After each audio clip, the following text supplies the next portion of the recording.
Moscow's air defenses didn't fail because they were weak. They failed because they were blind. Operation Basilfall was designed to make that happen. We'll walk the timeline. 470 Shaheds and 48 cruise missiles hit Ukraine at 11:47 p.m. And hours later, Kyiv answers with 50 FPV drones that force a radar blink. Then 2 stealth-modified MiG-29s strike the NDCC's reserve layer and an EW hub within minutes. Watch to see how disabling sensors, not destroying bunkers, redefine success. If Moscow's defenses didn't miss, why did nothing fire in time when 2 fighters crossed the ring? Hours before dawn, the sequence began somewhere far from the capital. After a night when 470 Shaheds and 48 cruise missiles raked Ukrainian skies, a different answer lifted off. 50 long-range FPV drones aimed not at buildings but at bandwidth. They headed for Moscow's outer air picture with one purpose: force a sensor overload and create a clean slice of silence. No glass, no rubble. Just a pause inside a billion-dollar network. That network is expensive and layered. Officials spent $9.4 billion on a lattice of radars, electronic warfare hubs, and surface-to-air systems wrapped around the city and the National Defense Management Center. On paper, it watches everything. A swarm priced like a small tech startup should not trouble it. So why did the system hesitate when it mattered? Because blindness can be coerced. Integrated air defenses live on clean data. Operators lean on software gates to strip out birds, ground clutter, and highway reflections. Push enough noise at the wrong angles and you don't break the radar. You make the human on the console turn the knobs. Gating gets tighter, modes switch, emitters get cycled to avoid becoming beacons for anti-radiation seekers. The FPVs flew low and irregular, slipping along tree lines and power cuts, then surging together, spoofing a saturation event that looked wasteful to shoot at and risky to radiate against. We've seen versions of this play before.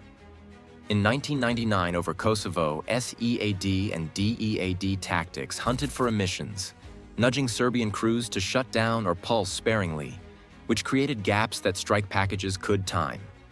In recent Gulf incidents, mixed drone groups have shown how even rugged sensors struggle when cheap airframes soak the scope with low signature tracks. The lesson is steady. Modern air defense depends on synchronized sensors feeding clean plots. Dirty the feed, and the whole rhythm slips. The swarm wasn't one note. Some drones were decoys designed to trip search radars and draw sector slews. Others carried emitters to bait EW crews into revealing their jammers. A smaller set, higher value, rode the edge of coverage to clock response times and sector handoffs. Together, they opened a 90 to 120-second window where filters tightened, sectors reconfigured, and duty cycles shifted. It wasn't total darkness. It was a blink, but it was enough. Here's the hard math behind the soft kill. The mission's success leaned overwhelmingly on disabling sensing rather than making holes in concrete. When most of the gain, 87%, comes from denial of sight, every second of delay becomes the currency. If the console is sorting ghosts, the interceptor crews start late. If the emitters are cooling, the missiles never get a clean cue. Blindness equals delay. Delay equals entry. That entry was already moving. 2 stealth-modified MiG-29s were inbound, riding a corridor threaded between emitters that were either gated, cycling, or wary of lighting up. Their timing matched the blink. While the operators managed a screen full of low-speed tracks, the jets crossed the ring at speed with reduced infrared signatures and a paint scheme that softened returns against ground. No heroic flying. Just arrival during a managed pause. So how did the fighters pass undetected? The drones made the operators blink at the moment that mattered. A defense wall became a curtain. The missiles stayed cold because the cues came late or not at all. And by the time sectors stabilized, the tracks that counted had already shifted exit headings. The real aim sat below the skyline. The jets weren't sent to level landmarks. They came to cut 3 threads that fed the war brain, and those threads were buried deeper than any parade route. What if the explosions were only the decoys, and the real hit was on Moscow's nervous system? Two spiral variant MiG-29s rode that radar blink like a tide. Their exhaust cooled with IR dampening, digital camo breaking edges against ground clutter, small fairings trimming radar cross-section. Each jet carried a pair of R-77s in case interceptors launched, and a brace of KH-31P anti-radiation missiles for the cuts that mattered. Their path skimmed the outer ring, then threaded gaps the drone swarm had teased open, pacing to a clock nobody on the other side knew they were keeping. The goal wasn't showy damage. It was 3 nodes tied to the National Defense Management Center, an electronic warfare hub slaved into the NDCC's sensor feed, the subterranean reserve command tier that backs up the main floor, and the data pipeline stitching those pieces together. Why those 3 instead of a front door? Because doors are guarded by guards. Nerves are guarded by habit and timing. First cut, the Kasuka EW hub. It lived by its emissions: search, jam, handoff, and flood. A KH-31P loves that kind of rhythm. Its seeker rides the source, and the target crew has a bad set of choices. Leave the emitter on and get hit, or shut it down and go deaf while the missile continues on last known. Either way, the relay falters. When that hub goes quiet, a chunk of Moscow's jamming and sensing web loses a spoke. Crews in neighboring sectors must widen their gates and share more load. That slows correlation, pushes errors into the track file, and starts a drift that timing-sensitive systems struggle to correct under stress. Conflicts across decades have shown how a single anti-radiation hit can punch above its weight. When an integrated net loses one node, fusion software must reconcile gaps with stale or partial data. Missiles that depend on firm mid-course updates get wobblier. Controllers grow conservative to avoid fratricide.